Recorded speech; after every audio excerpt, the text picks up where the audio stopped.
Já, góðan dag. Eins og kom fram hér á undan í erindi Fjólu og Gígju, þá er Viska evrópskt stefnumótandi verkefni sem miðar að því að efla hæfni fólks á vinnumarkaði. Hér á Íslandi lögðum við áherslu á að skoða núverandi raunfærnimatskerfi með tilliti til innflytjenda. Ástæða þess er almennt að innflytjendur hafa ekki sóst eftir að láta meta færni sína á móti námskrá í löggiltum iðngreinum.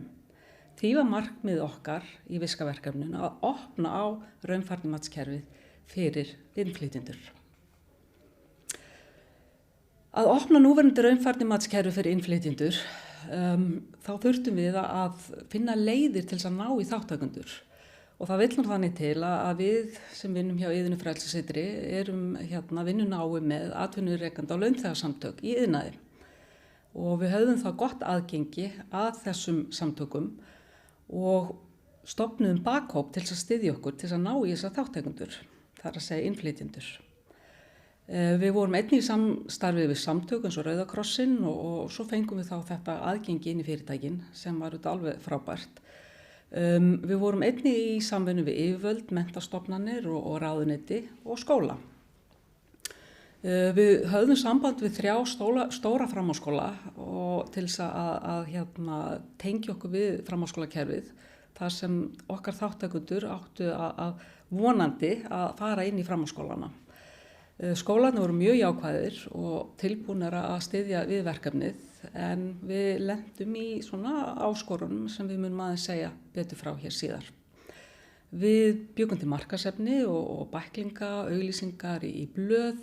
Við auglýstum verkefni okkar á samfélagsmiðlum og við sendum út póstlista, það voru tekið viðtöl í útvarp. Hún Rakel, hún fór í verslanir, pólska verslanir, hengdi upp auglýsingar og við þýddum allt efni yfir á pólsku einnig og vorum með pólska túlka með okkur í þessu verkefni. Og í stuttumáli þá höfðum við opinn fund í október 2019 já. Og byggust við að fá svona 50-60 manns en það mættu 2 og þetta var svolítið áfall og þá þurftum við svolítið að stíga tilbaka og spyrja af hverju er svona erfitt að ná í þátttakendur. Og þá kom í ljós að raunfærnimat er óþekkt meðal hópsins. Það ríkti svolítið vantraust með tilgang verkefnisins. Þáttakendur okkar voru svona að spyrja hvað ætla að gera við efnið sem þið eru að safna og svo framvegis. Og síðan var svolítið óljóst með ávinning einstaklingsins að taka þátt í þessu verkefni. Og eins og sumir spurðu, what's in it for me? Og síðan var takmarkaður skilningur á íslenska menntakerfinu.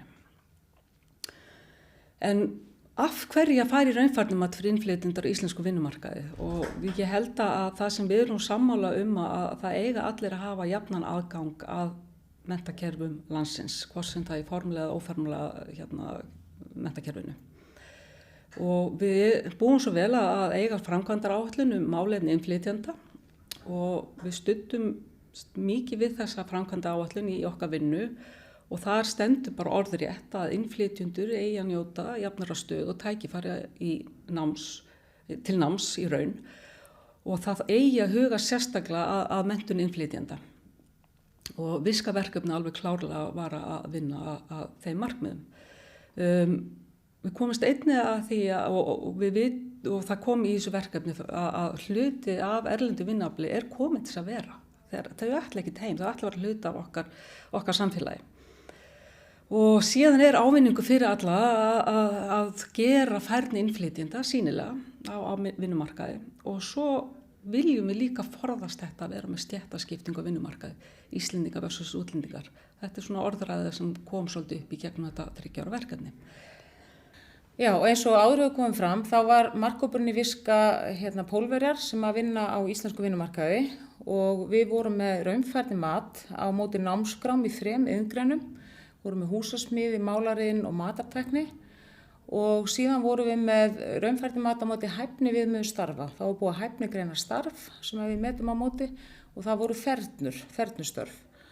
Og það sem kom nú fljótlega í ljós þegar við fórum að taka viðtöl við þennan hóp var það að menntunarstigið var mjög hátt og eins og við sjáum hérna á glærunni þá voru sem sagt 7 aðilar sem voru með háskólapróf Það voru 12 sem voru með iðnmenntun, 7 með starfsmenntun og svo voru 19 sem hefur lokið bóknámi úr framhaldsskóla.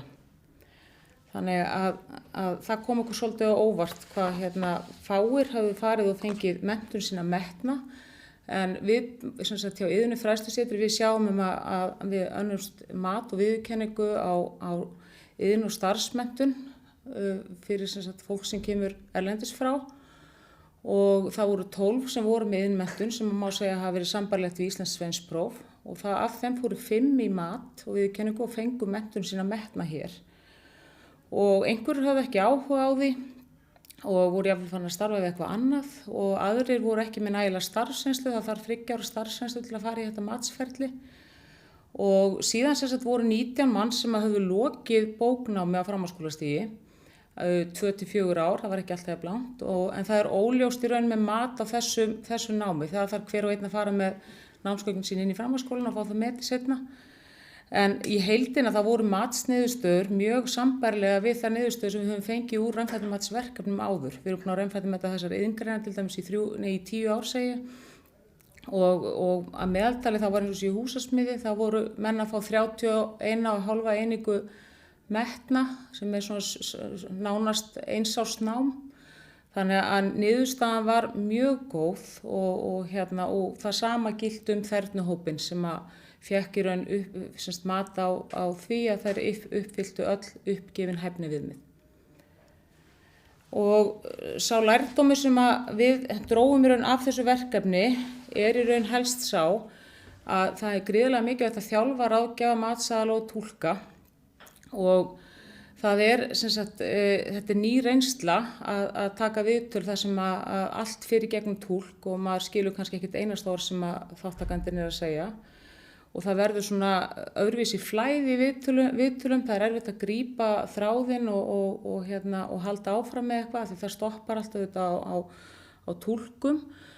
Og svo kom í ljós eitthvað sem við höfum kannski ekki átt okkur almennilega áður, það er að fagþekking túlksins skiptir miklu máli. Það er verið að ræða svona sérhæfð efni, til dæmis bara í húsasmíði eða málariðinni eða hverju sem er, og það þarf að vera hægt að útskýra þetta á pólsku, jafnvel er ekki til hugtök yfir hlutina. Þannig að það getur líka valdið töfum og kannski ekki kemur nákvæmlega rétt meining út úr því, þannig að það þarf alveg að skoða þetta vel. Allar rafrænar fyrirspurnir og ráðgjöf eru miklu flóknari heldur en áður. Það þarf að senda fyrirspurn í túlkun og svara og svo framvegis, þannig að það fer miklu meiri tími í svona verkefni, meiri tími í ráðgjöfina en í raun samt frábær leið til þess að fá þekkinguna metna. Og að lokum, svona nokkri punktar í viðbót varðandi lærdóma áskoranir sem við tókum með okkur frá þessu verkefni er að þekking og færni innflytjenda á íslenskum vinnumarkaði er mikil. Hún er bara ekki nógu sýnileg. Og raunfærnimatsferlið er klárlega leið til þess að draga fram þessa færni og þekkingu. Það er mikilvægt að þessi hópur fái menntun sín og starfsreynslu metna eftir þeim leiðum sem til eru, og þá er átt við að við þurfum ekki að búa til eitthvað nýtt kerfi. Við erum með gott kerfi en það þarf að aðlaga það kannski meira að þessum hópi.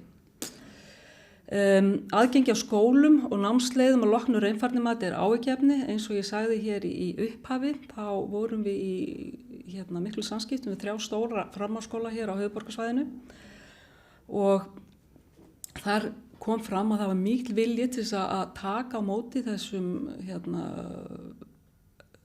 þáttökundum, þessum pólsku þáttökundum sem fóru í gegn þetta verkefni, en hins vegar skortir leiðir og aðgengi inn í framhaldsskólana. Það er að segja að það er ekki til nein kerfisbundin leið.